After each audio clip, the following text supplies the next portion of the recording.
UDF വന്നാൽ ആ 5 കൊല്ലക്കാലം ഈ ഫ്ലോ അങ്ങ് നിൽക്കും.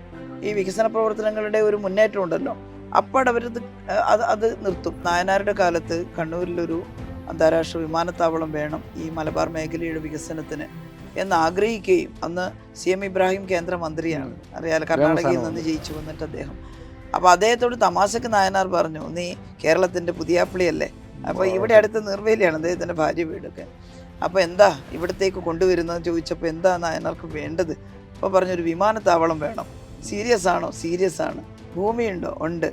അങ്ങനെ CM ഇബ്രാഹിം നായനാർ പറഞ്ഞതനുസരിച്ച് ഇവിടെ ഈ മൂർക്കൻ പറമ്പിൽ വന്ന് അവിടുത്തെ ഭൂമിയൊക്കെ അന്ന് സന്ദർശിച്ച് ഇവിടുത്തെ കുറേ തൽപര കക്ഷികളായിട്ടുള്ള നാട്ടുകാരും പോയി. എന്ന് വെച്ചാൽ തൽപരം എന്ന് പറഞ്ഞാൽ ഇവിടെ ഒരു വികസനം ഉണ്ടാവാൻ ആഗ്രഹിക്കുന്ന അന്നത്തെ കീഴൂർ പഞ്ചായത്ത് പ്രസിഡന്റ് കുമാരൻ മാഷ് ഉണ്ടായിരുന്നു, PVK ഉണ്ടായിരുന്നു. പിന്നെ ഇവരെല്ലാം കൂടി ഇദ്ദേഹത്തിൻ്റെ കൂടെ പോയി ഈ ഭൂമിയെല്ലാം കണ്ട് അദ്ദേഹം പറഞ്ഞു, അത് ഞാൻ എന്തായാലും സാധിക്കും, ഞാൻ പെർമിഷൻ മേടിച്ചു തരാം.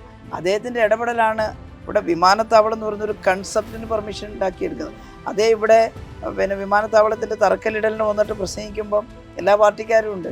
സിംബാബൻ പ്രസംഗിച്ചു, നായനാർ ഇങ്ങനെ ചോദിച്ചു, നീ ഇവിടുത്തെ പിയാപ്പിളയല്ലേ, എന്താണ് കൊണ്ടുതരിക എന്ന് ചോദിച്ചപ്പോൾ ഇതിനെ ആരെങ്കിലും അവകാശിയാണെങ്കിൽ അത് EK നായനാരാണ് എന്ന് പ്രഖ്യാപിച്ചിട്ട് അദ്ദേഹം പോയത്.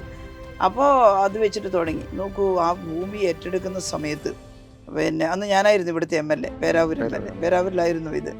ഭയങ്കര ഒരു ഹെർക്കൂലിയൻ ടാസ്ക് ആയിരുന്നു അത്. കാരണം ആരും തരില്ല ഭൂമി, ഇങ്ങ് കയറിപ്പോകരുതെന്നാണ്. പക്ഷെ അന്ന് കോടിയേരി ആയിരുന്നു നമ്മുടെ പിന്നെ ഈ വിമാനത്താവളത്തിൻ്റെ നിർമ്മാണത്തിന് ചാർജുള്ള മന്ത്രി, സഹകരണ ആഭ്യന്തര വകുപ്പ് മന്ത്രിയായിരുന്നു കോടിയേരി. അപ്പോൾ കോടിയേരി എന്നെ ചുമതലപ്പെടുത്തി, നാട്ടുകാരെയെല്ലാം കണ്ട് കാര്യം പറഞ്ഞ് ബോധ്യപ്പെടുത്തി ഭൂമി തരണം. അപ്പോൾ ഞാൻ പറഞ്ഞു അവർക്ക് പ്രതിഫലം കൊടുക്കണം. ഞങ്ങൾ പറഞ്ഞു ഒരു പാക്കേജ് ഉണ്ടാക്കണം. ശരി, നമുക്ക് ആലോചിക്കാം. അങ്ങനെ ഒരു നല്ല പാക്കേജ്, ഇവിടെ അന്ന് ഭാസ്കര മാഷായിരുന്നു മുനിസിപ്പൽ ചെയർമാൻ, എൻ്റെ ഹസ്ബൻഡ്. ഞങ്ങളൊരു നല്ല പാക്കേജ് ഇവിടെ നിന്നൊക്കെ തപ്പിയെടുത്തു. അന്നത്തെ T ബാലകൃഷ്ണനായിരുന്നു വ്യവസായ വകുപ്പ് സെക്രട്ടറി, ബാലകൃഷ്ണൻ പിള്ളയുടെ ഇദ്ദേഹത്തിൻ്റെ മകൻ. അപ്പോൾ അദ്ദേഹം ഒരു മോഡൽ ഞങ്ങൾക്ക് തന്നു. അത് വെച്ചിട്ടൊരു പാക്കേജൊക്കെ പ്രിപ്പയർ ചെയ്തു. കോടിയേരിയുടെ അടുത്ത് പോയി. കോടിയേരി ആ പാക്കേജ് അതിനേക്കാൾ മെച്ചപ്പെടുത്തിയതാക്കി മാറ്റിയിട്ടാണ് അംഗീകരിച്ചത്. അപ്പോൾ കോടിയേരി എന്ന് പറഞ്ഞു, ഒരാൾ പോലും കണ്ണീരോടെ ഇവിടെ നിന്ന് ഇറങ്ങി പോകില്ല എന്ന് പറഞ്ഞു. അങ്ങനെ ജനങ്ങളെ വിശ്വസിപ്പിച്ച് ശ്രമകരമായി ഇടപെട്ടിട്ടാണ്.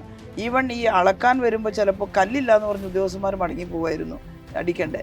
ഒരു തവണ ഞാൻ നേരിട്ട് അവിടെ വയനാട് ഈ കല്ലടിക്കുന്നിടത്ത് ചെന്നിട്ട് അവിടുത്തെ കോൺട്രാക്ടർ ആർക്കോ പറഞ്ഞു വെച്ച കല്ലാണ് തരില്ല എന്ന് പറഞ്ഞ് അട്ടിയിട്ടത്. ഞാനെന്നിട്ട് ശാഠ്യം പിടിച്ചിട്ട് 2 ലോഡ് കല്ല് ഇപ്പം തന്നെ ഞങ്ങൾക്ക് വേണം, മറ്റത് പിന്നെ ഞങ്ങൾ അടിച്ചിട്ട് കൊടുത്തു. അത്ര മൈന്യൂട്ടായിട്ടുള്ള ഇടപെടൽ നടത്തിയിട്ടാണ് ആ ഭൂമി ഏറ്റെടുത്തത്. പിന്നെ നിങ്ങൾ പറഞ്ഞതുപോലെ ഇനി അടുത്ത തവണ ഒന്ന് മാറട്ടെ എന്ന് ജനം ചിന്തിച്ചപ്പോൾ UDF വന്നപ്പോൾ മുഴുവൻ സ്റ്റോപ്പാക്കി. വിമാനത്താവളത്തിൻ്റെ ഓഫീസ് പോലും അടച്ചുപൂട്ടി. നിർമ്മാണത്തിൻ്റെ ഉദ്യോഗസ്ഥന്മാർക്ക് ഇരിക്കുന്ന തഹസിൽദാർമാരുടെ ഓഫീസ് ഉണ്ടായിരുന്നു, അതെല്ലാം അടച്ചുപൂട്ടി, എല്ലാം സ്റ്റോപ്പാക്കി അവർ.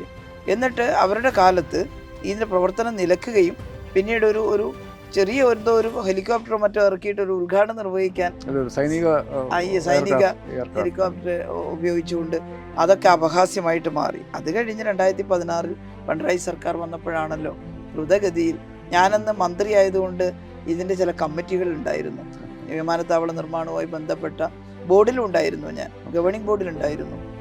ഞങ്ങളെല്ലാം ആലോചിച്ച് വളരെ പെട്ടെന്ന് നടപടികളെടുത്തു. എനിക്കന്ന് ഈ കാര്യങ്ങൾ തീരുമാനിക്കുന്ന അകത്തേക്കുള്ള ഉപകരണങ്ങളൊക്കെ ക്രമീകരിക്കാൻ ചാർജ് ഒരു കമ്മിറ്റിയിലായിരുന്നു ഞാനുണ്ടായിരുന്നത്. ഒക്കെ വളരെ പെട്ടെന്ന് തന്നെ നടപടിക്രമം പൂർത്തിയാക്കിയിട്ടാണ്, എല്ലാം പൂർത്തിയാക്കി ഭംഗിയായി ഞങ്ങൾ വിമാനത്താവളം ഉദ്ഘാടനം ചെയ്തത്. അപ്പോൾ ഈ ഡിഫറൻസ് ജനങ്ങൾ കാണണം. UDF വന്നാൽ ആ 5 കൊല്ലക്കാലം ഈ ഫ്ലോ അങ്ങ് നിൽക്കും. ഈ വികസന പ്രവർത്തനങ്ങളുടെ ഒരു മുന്നേറ്റം ഉണ്ടല്ലോ, അപ്പോൾ അവരത് നിർത്തും. അപ്പോൾ അത്രയും കൊല്ലം നമ്മൾ പുറകിലേക്ക് പോകും.